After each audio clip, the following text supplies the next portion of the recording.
Yeah. What's poppin', gang? So we finna hop on this Katt Williams train, man. He exposing everybody, and I guess everybody got a response. So I hope as always y'all got y'all, cause I got mine, and we gonna jump right into it, cause y'all already know we don't like to do too much talking. Hello, everybody. Welcome to the Impressive Channel. Happy New Year. But y'all also know we don't do intros, so we just gonna skip past it. Faison's never done his own tour in 30 years. Talking about people selling their soul.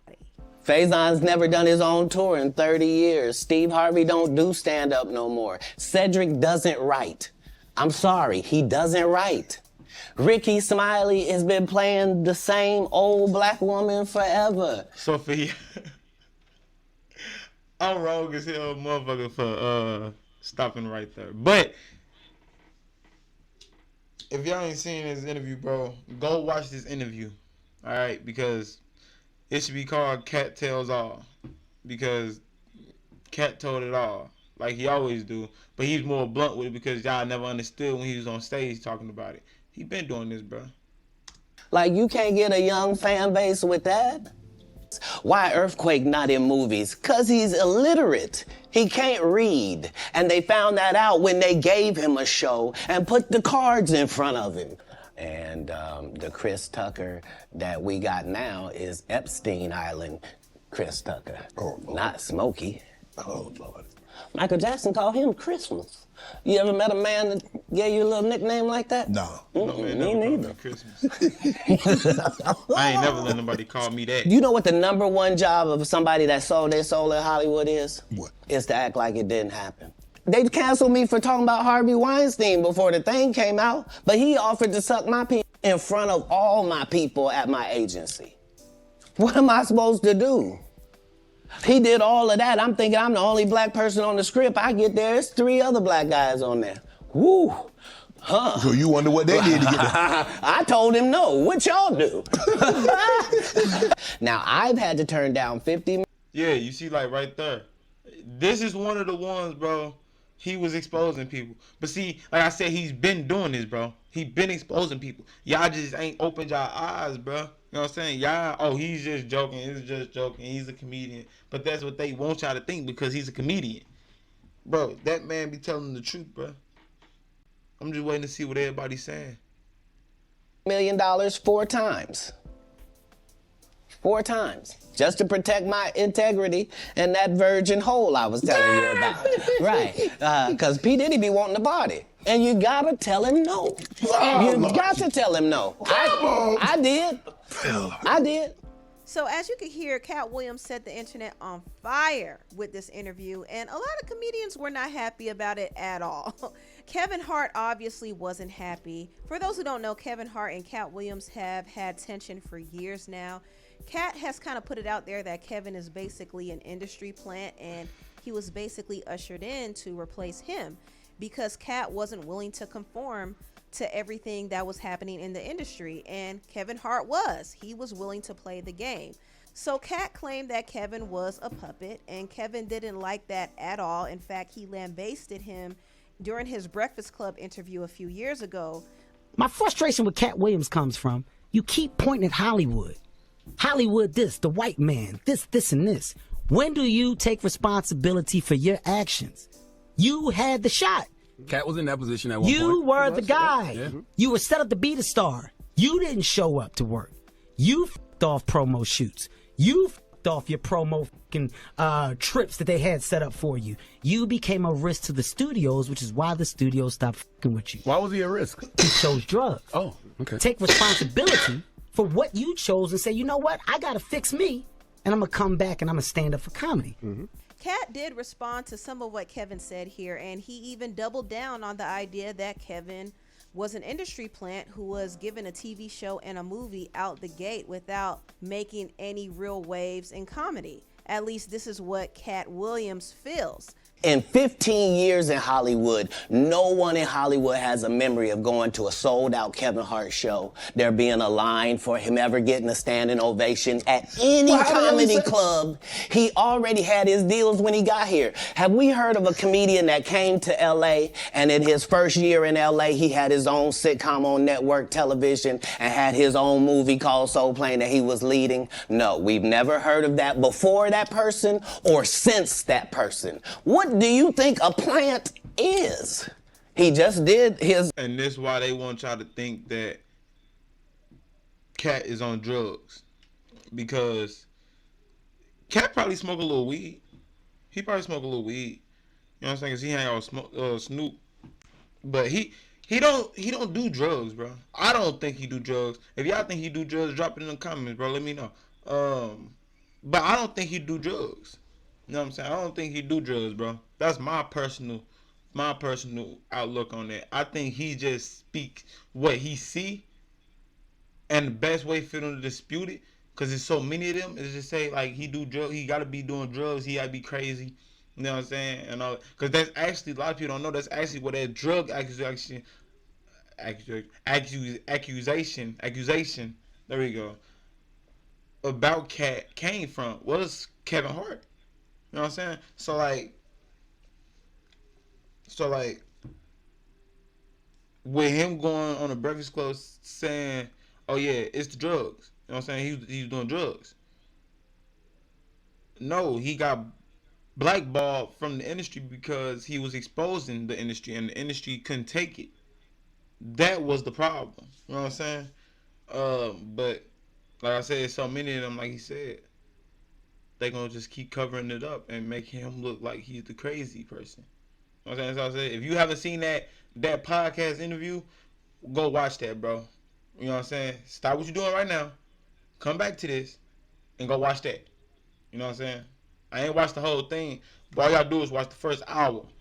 You documentary with Chris Rock where he shows you that his whole upbringing in comedy was on the East Coast. Yeah, it was. So how simultaneously was he here in Los Angeles doing the same thing? It did happen.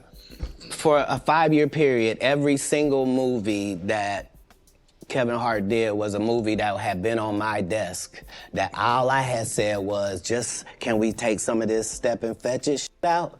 And then I can do it. Like, it don't need to be overtly homosexual, because I'm not homosexual, right? It doesn't need that to be funny, right? Mm-hmm. And me saying that and them going, oh yeah, no problem, and then going to give it to this other guy and having him do it just like it was, and acting like I'm a bad person because I keep standing on my standard. But Kevin told you he wasn't gonna wear no dress until they offered him the dress, and then he put it on. And what did he say after he wore it?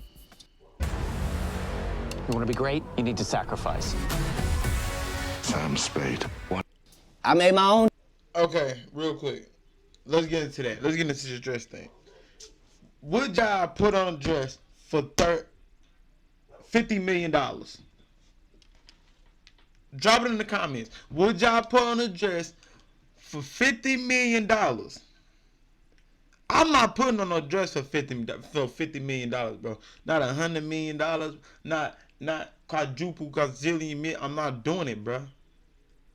I wouldn't feel comfortable in no fucking dress. I don't wear dresses, bro. I would never be able to do this. I wouldn't be able to do this. What y'all seeing on the screen right now, I wouldn't be able to do this, bro. If this was my only ticket into Hollywood, bro, I'd be doing this with y'all forever. I mean, just this, because I'm going to be doing this with y'all forever anyway. Don't think, you know what I'm saying, I'm going to disappear.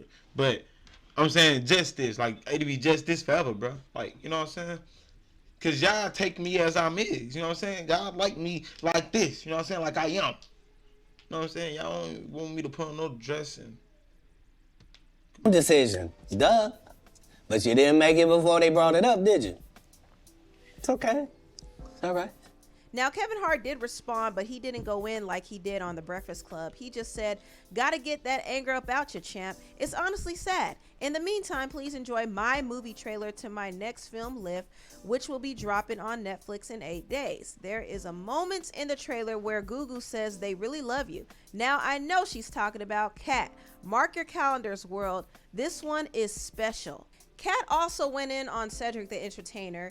He didn't like the fact that Cedric tried to act like he didn't steal. I ain't gonna lie. I ain't gonna act like this one don't hurt me. You know what I'm saying? Cause, you know what I'm saying? He put on for the city, man. Come on, man. He even went on a podcast with the St. Louis shirt, man. Come on, man. Like, but it's true. I think they gonna show it. I hope they show. They don't. We'll show it, bro. One of his jokes from back in the day. And Katt said he gave Cedric a pass after he apologized and things were all good, but Cedric went on Club Shay Shay and he tried to downplay Katt again, and this is what made Katt upset. Well, you and Katt. Katt say you stole one of his jokes. Yeah, like it was ridiculous. You know what I mean? It was like the idea of the joke that he was even talking about don't even match up with no timeline. The idea what this brother is talking about, that joke is over 30 years old, close to 30-something years old. I did the Kings of Comedy in 1999. Probably had been doing that joke 6-7 years before that. I don't even know if Katt was doing comedy then. Cedric told you when you asked him, did you steal Katt Williams' joke? Yeah. He said, it don't line up. Like, what doesn't line up? This is a televised joke that Mark Curry helped me punch up and get to the level that it was. Yeah, here we go. Right, so he thought that I was just a no-name comedian and that he could take this joke and nobody would know. Right. The issue was that I had already done this particular joke on BET's Comic View twice. Right. 1998, I'm doing this joke, it's on Comic View. Cedric comes to the Comedy Store. He watches me in the audience. He comes backstage. He tells me what a great job I did and how much he loves the joke. 2 years later, he's doing that as his last joke on the Kings of Comedy. Hey, that St. Louis mentality came back quick. Hey, back door. Yeah, bro. This joke was that last joke, bro. Was funny. Had me rolling.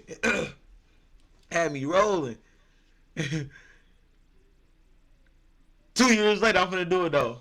I ain't gonna tell you though. And he's doing it verbatim. He's just changed my car into a spaceship. The truth don't need motivation. I'm just saying I can't let these dudes lie. Cedric's sitting here telling you why he ain't a movie star. He over here look like a walrus. You didn't say nothing. He can't even get his arms off his stomach sitting over here. Why I'm not a movie star. What? Right. We found out he can't sing, can't dance, and doesn't write jokes. He did 4 comedy specials. They're so bad, Shannon, they're not available. Here's one thing you need to do before buying anything online. Don't YouTube. spend another dime on Amazon comment until you watch this first. To remind me to pay for my YouTube. Available on Netflix because or... I be forgetting to pay for it for real, bro. Can y'all remind me, please? Because, like, I need to pay for it. Tubi. Child. And he didn't stop there. He went in on Steve Harvey as well. Katt called out Steve for being jealous of Bernie Mac. If you don't know, Steve Harvey, D.L. Hughley, Cedric the Entertainer, and Bernie Mac. But I thought Bernie Mac said something like that too, though. Specials in history called The Kings of Comedy. And Bernie Mac was the funniest one on the booking. However, he did not close out the show. Steve Harvey closed it out. And Steve did admit that he was a bit threatened by Bernie Mac. And for years, there was some beef between them. Bernie felt like Steve was jealous and he was trying to sabotage his movie roles. In fact, Steve was trying to snatch his role from Ocean's 11, and it created a lot of tension between the two of them. And Steve did go on Club Shay Shay and he tried to act like he didn't have an interest in being a movie star. He said that he never wanted it, but clearly he did because he was trying to compete with Bernie Mac for a movie role. And Katt called Steve out on it, and he also called Steve out for stealing from another comedian named Mark Curry. and allegedly lying about being homeless. The same Steve that went to go watch Mark Curry do his whole sitcom and then stole everything Mark Curry had. Now Steve got a sitcom where he the principal and he wear a suit and then he gets this high top fade, making all black men think he got the best lineup in the business. And it's a man unit. This the same Negro that hated on Bernie with this same thing. I didn't want to be a movie star. No, you couldn't be a movie star. There are 30,000 new scripts in Hollywood every year. Not one of them asks for a country bumpkin black dude that can't talk good over KB and look like Mr. Potato Head. There ain't none. You would have to have range. This is like Steve Harvey telling people he used to be homeless. That's my story. That's not his story. Steve Harvey wasn't never homeless. When Mark Curry was touring with him 25 years ago, he was making $3,000 a show in cash and doing 5 shows a week. They just tell the stories. Thanks to my wife, I'm where I am. You said that about the first wife. You forget that? You told us it was her. Then you went and married somebody else that think like a man. Do you consider yourself a king of comedy? Where does Katt? No, they consider that. Like when after Bernie left, them same 3 guys I'm telling you about, the kings. Yeah. Right? Because DL is the greatest. There's no DL slander gets tolerated. But they came to me. I was supposed to be the 4th king. I got the offer. Then what happened? But I turned it down. Why? Because you shit on Bernie. And I know the truth. You think I'm gonna let you shit on Bernie and then come get me? I'm the next king? Fuck you. Why? Because the whole time Bernie was here, you was acting like you was funnier than him. You stop it. That man was funnier than all of y'all, and y'all thought y'all had one over on him. You thought he was black and ugly, and you were good looking, and he couldn't make it because you did. And that ain't the way comedy works. The king is the funniest. All right, so I don't know if y'all too young. I mean, I was born in '99, so I mean, I wasn't a kid or nothing like that. But when I was a kid in like 05, 06, I used to like watch the original Kings of Comedy. I ain't gonna lie, bro. Did none of it really make me laugh but Bernie. I ain't even gonna lie, bro. And I didn't know who none of them was, so I was like, I don't know if it's bias. Is it bias when you don't really have an opinion going into it, when you like level all the way? I was level all the way basically, bro. So basically I was giving all of them a chance. I was really looking forward to seeing Cedric because I had recently found out he's from St. Louis. You know what I'm saying? So I was eager to see him. But he wasn't that funny to me. And that little last joke he did, I didn't even know he stole it, but it wasn't funny to me. You know what I'm saying? So, but the only person that was funny to me was Bernie. I actually don't even remember none of they little skits but Bernie's. Now that I think about it. Imagine him coming to tell you another story where he got so big and it was Bernie and them's fault because they wanted to be movie stars. You called Ocean 11 to get that nigga's part. What do you mean you didn't want to be a movie star? So on the behalf of Bernie, I would have to say what I have to say. Katt Williams also went in on Ricky Smiley. Ricky also did an interview on Club Shay Shay, and he said that he was supposed to play the character Money Mike in Friday After Next, and Katt was supposed to play Santa Claus. However, at the last minute, they switched roles.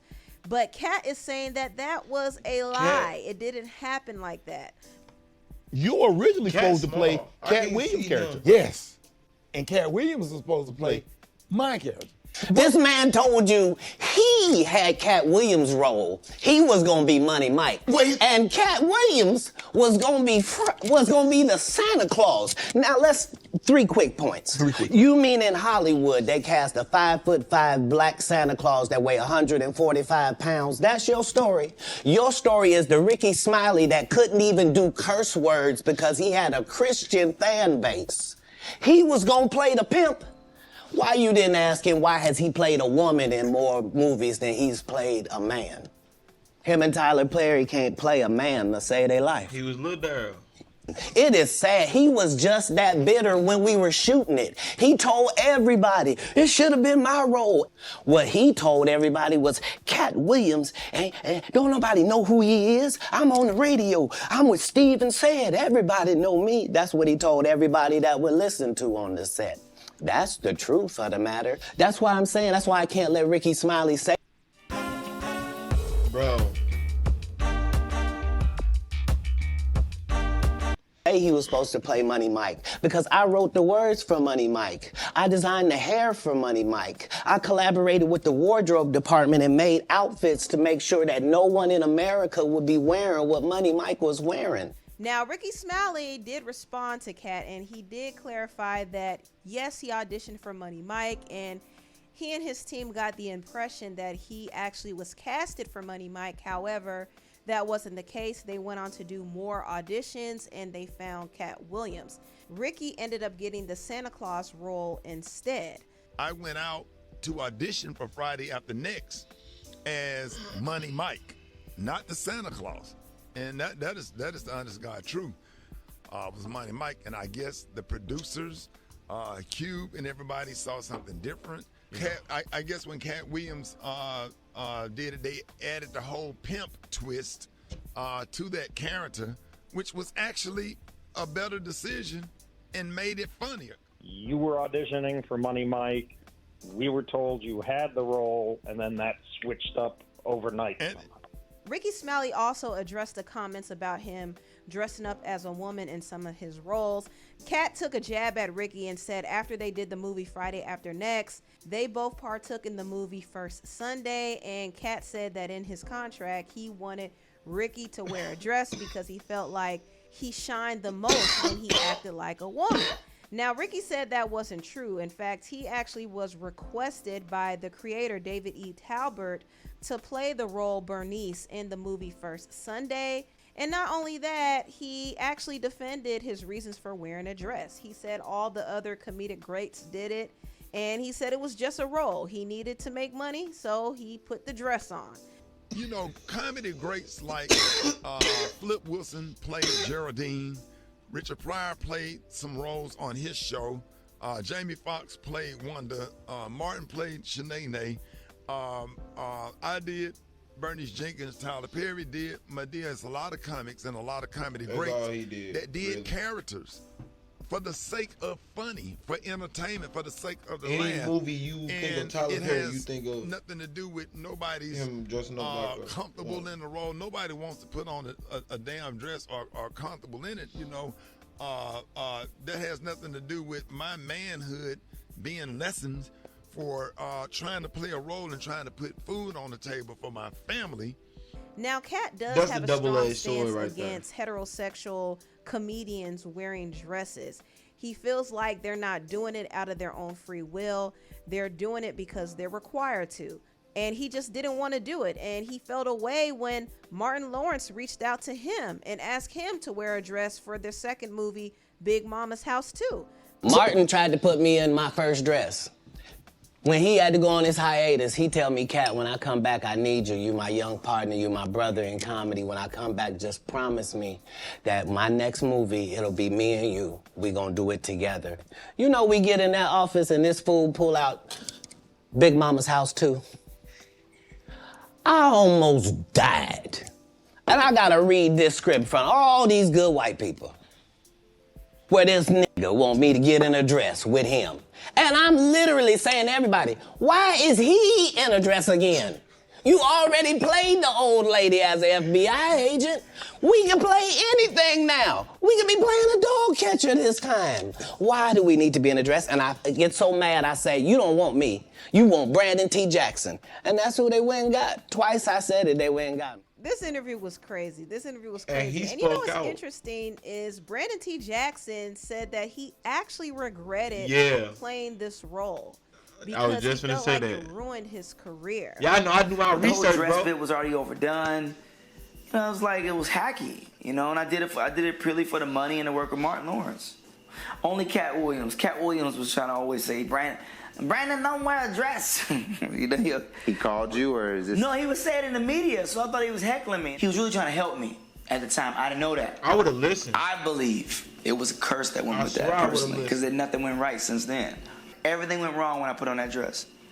Now, Katt Williams also went in on Faison Love. Now, Katt and Faison don't get along at all. They were cool at one point, but they fell out over some money issues, and Faison claimed that he was owed $50,000 from a tour that he did with Katt Williams. And also, he said Katt was throwing shade at him, and he pulled out a gun on him, but the gun didn't have any bullets. And he even tried to send Suge Knight to take him out, which is crazy. I mean, it was just a mess. And Faison and Katt have been throwing shade at each other. Faison even said that Katt was the most overrated comedian of all time. When it comes to comedians, right, who would you say is the most overrated comedian of all time? Katt Williams. What great has he done since Pimpin' Chronicles? Now, when Katt heard his, he did I not like all his stand-ups. I ain't gonna lie, all his stand-ups I like. In the middle of New York City without anybody seeing. I like all his stand-ups. opportunity to respond. That's what I'm saying. If you a Faison Love fan, you mean you've been a fan of him for 32 years, you still waiting on him to do his first special? You can't just be Faison in every movie. Like, you just gonna take your shirt off on every movie? Like, why does it say that in your script? Man, let Big Worm live. Let him breathe, Katt. You having an unnatural allegiance to losers. Damn, he was. No, I ain't got no allegiance to the man. But you gotta admit the role that he played, Big Perm in Friday now. You gotta give him credit for the role now. Come on now. Let me ask you a question. Yes. If what you're saying is correct, why wasn't he in next Friday or Friday after next? I mean, his role, it wasn't good. Sorry. Faison responded by posting footage of Katt getting beat up by a boy on a playground. I don't know if y'all remember this, but this was wild. Like, it's weird. He just has a weird life. But one thing about him is he's going to go viral for saying some stuff. Like, Katt will always set the internet on fire with any interview he does. And this interview is no different. Everybody is talking about it and everybody's responding. Even Tiffany Haddish, you know, he mentioned Tiffany Haddish for not doing a stand-up at the Comedy Store, which was a very prominent club where a lot of black comedians made their debut.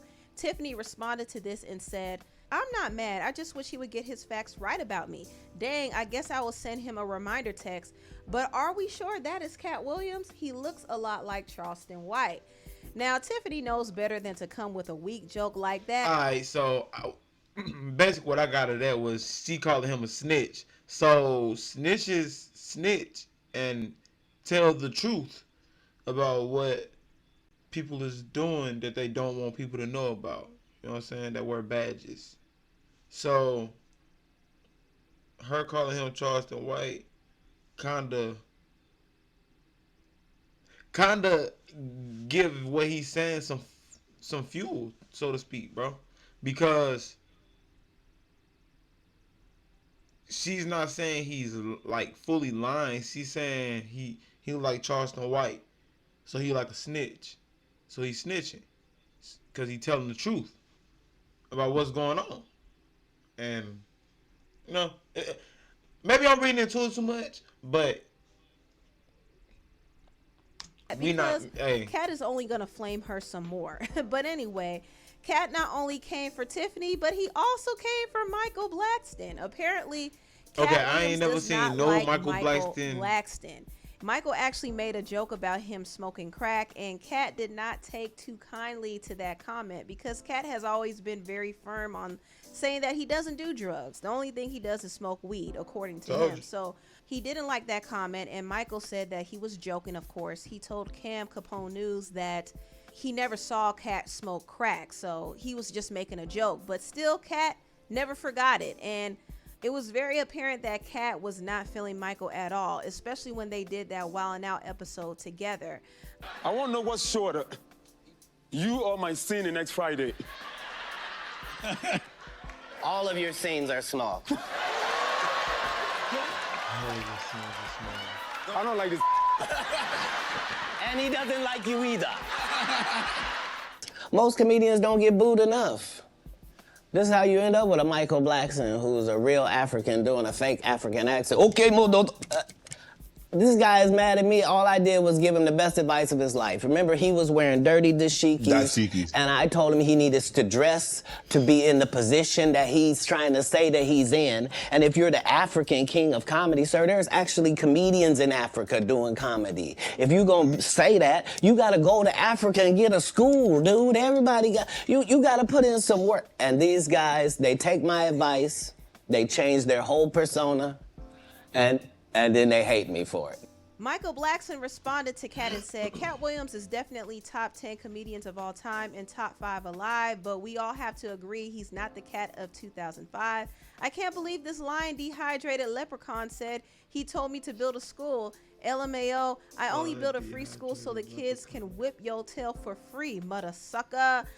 Katt Williams is a very smart midget nigga. He took shots at the top 10 comedians alive today so we could all respond and make him relevant again. Never been booed ever, but I've watched Katt get booed in 2 cities. Cincy, and I forgot the other city. Cincy is short for Cincinnati.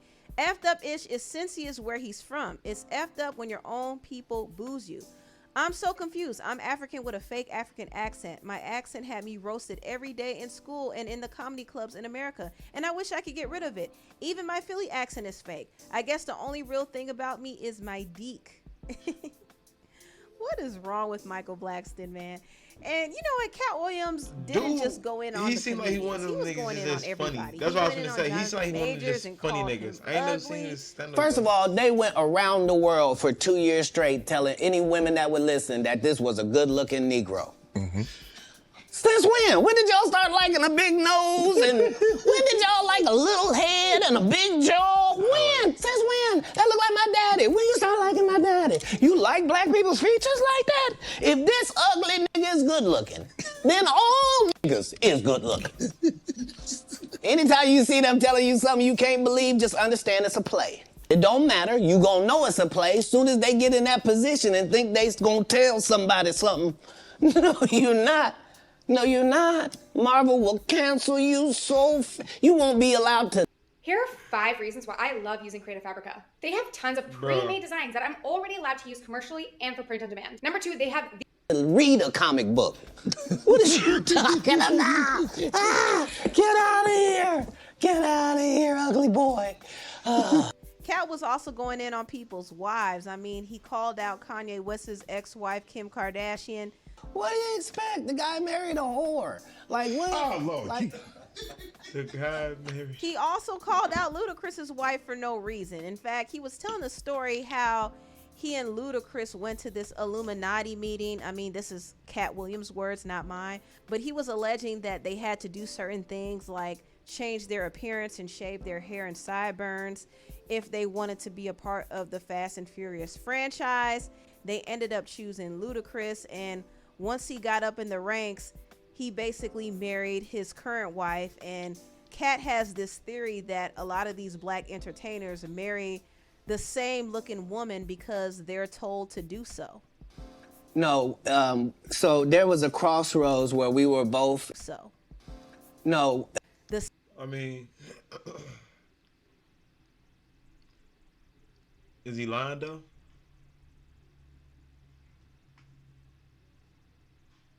I mean, hey, like I said, maybe I'm reading into it too much. Maybe Katt just crazy, and I'm feeding into it. Hey. Same looking woman because they're told to do so. No, so there was a crossroads where we were both invited to an Illuminati thing. One of those persons turned out to be Ludacris, and the other person turned out to be Katt Williams. Now, one person ended up with a light-skinned, ugly-faced wife that's never done it. Remember I told you that if I say that, it applied to 7 people? Yes.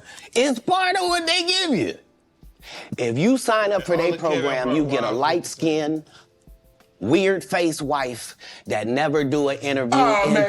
Listen, in 20 years, won't do an interview. Nobody's ever talked to her, and she's never been interviewed anywhere. And now, understand, I'm not talking about one person. What I just told you applies to 7 people. How they all end up with that. That's part of what you get. Katt Williams is so messy, y'all. He is so messy. This interview was entertaining. I'm not going to lie. I laughed so many times throughout this interview, but I could also be honest and say, you know, Katt Williams does exaggerate a little bit when it comes to certain points. Not to say that he's not truthful on other points, but there are times when he does stretch the truth a little bit. And a lot of people he called out weren't really feeling what he had to say. I mean, even Ludacris responded to him and dropped a freestyle. Never been Illuminati, only Illuminati, and I only left with bitches when coming from any party. Now I'm married with kids, the evolution of life. Never been a clout chaser, never say shit for likes. R.I.P. John Singleton. You never have to flex when you earn every one of your Fast and Furious checks. Afro with the sideburns, yeah, that's my signature. Addictions on the rise, comedians check your temperature. That was Luda's response, and you know what? It never ceased to amaze me how much of a rise Katt gets out of people. I think he has an amazing gift where he could just capture anybody's attention, and this interview did just that. It exploded on the internet, and I honestly think part of the reason why it exploded is because they want this interview to overshadow the Jeffrey Epstein list, and I'm going to wait till more names come out on that list before I talk about it in another video. But since Katt was trending for the last couple of days, I wanted to talk about this. And I think Katt is genius because I do know that he currently is doing a comedy tour and he knew exactly what to do and say to get people talking. And it absolutely worked. Anyway, tell me what you all think about this video down below. Please like, comment, and subscribe and share this video if you care. Thank you. What y'all think, man? Y'all think Katt Williams at the house looking at this going on, like, look what I done started. You know what I'm saying? Like, look what I done got started, man. But he could be at home like, they finally listening. Finally, I got their attention. You know what I'm saying? That's what I say. Because I've been listening to him since I was a kid, bro. Like, I always thought he told the truth because it always lined up to what I thought. You know what I'm saying? From what I got, from what I saw from the outside looking in. You know what I'm saying? So, like, I think he's speaking facts. I don't think he crazy. I don't think he on drugs or none of that. But y'all let me know what y'all think, man. And we gonna come right back at y'all with another video. I think actually take a break, do another video, 2 more videos probably today. And man, y'all will see. But remember, man, to keep liking, subscribing, commenting, sharing, man, cause we at 97 right now. 97 subscribers, gang. We that close. That close. Let's go, man. We can get to 100, and then when we get to 100, we gonna shoot for 200. And we get to 200, we gonna shoot for 300. Every time we hit 100, I'm gonna do a different giveaway, bro. And the giveaway gonna get harder and better on my mouth. I ain't lying. Because when I go up, y'all go up. Y'all the gang. Because you know what I'm saying? That's how, you know what I'm saying? If we at the store, we don't got $1, we gonna both give it a 50-cent cake. You know what's going on, man? Or, I mean, if you want to drink, you can get the drink and then we can split the cake, you know what I'm saying? You know what I'm saying? Y'all know how that shit go, man. But, like I said, remember to keep sharing, liking, subscribing, commenting, rocking with your boy. Because I'm rocking with y'all, man. And until the next video, I'm gone. You dig?